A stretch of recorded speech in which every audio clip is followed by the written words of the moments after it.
अब देखिए आजकल का ज़माना ना बहुत ही ज़्यादा मॉडर्न हो गया है और स्पेशली लड़कियां जो हैं वो इंडिपेंडेंट हो रही हैं और मुझे लगता है होना भी चाहिए।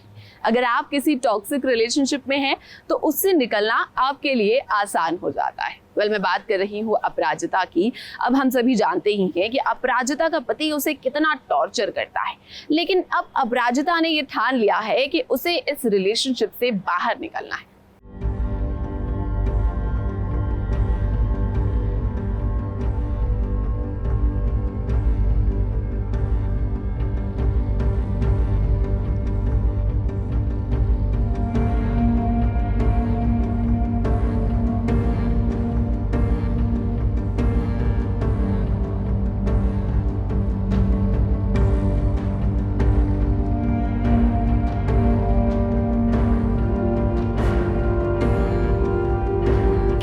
कि किसी को इतना भी मत डराओ कि उसका डर ही खत्म हो जाए। अपराजिता के पति ने उसे इतना टॉर्चर किया है कि अब उसके साथ भी यही वाली बात हो रही है। अब ये तो आप जानते ही हैं कि अपराजिता को तकलीफ देने का वो एक भी मौका नहीं छोड़ता है, लेकिन आए दिन नए नए तरीके भी ढूंढता रहता है ताकि अपराजिता को दुख पहुंचा सके।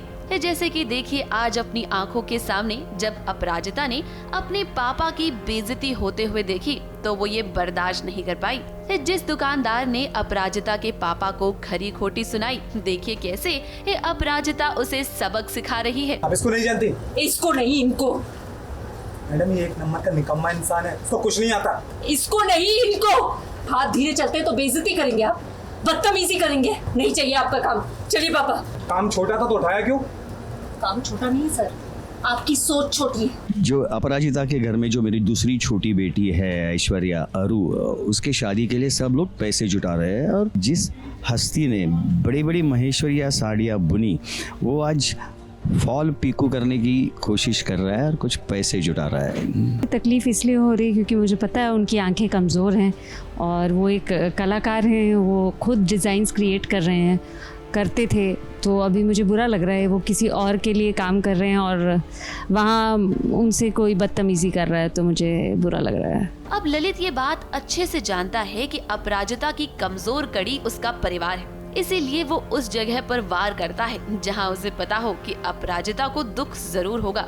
लेकिन जैसा कि अब तक आप नया प्रोमो देख ही चुके होंगे, अब अपराजिता ने ठान लिया है कि वो हार नहीं मानेगी और अपने पति की इन हरकतों को वो बिल्कुल नहीं सहेगी। हमारे घर की सभी मुसीबतों की तरह इसकी वजह भी ललित हैं। वो एक्चुअली सुबह मैं उनको सुना के चली गई हूँ, इसलिए वो बहुत मुझसे नाराज़ हैं और वो इस तरीके से मुझे सबक सिखाना चाहते हैं। लेकिन अब मैं चुप नहीं बैठूंगी, मैं कुछ ना कुछ तो करूंगी।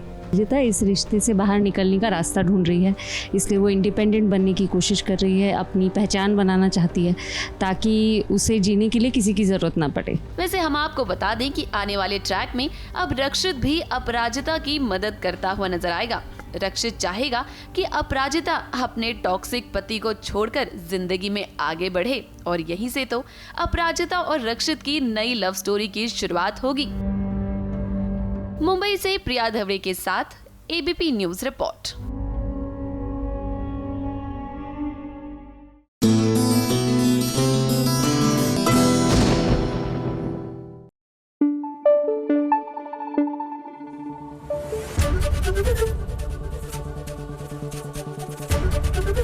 एबीपी न्यूज आपको रखे आगे।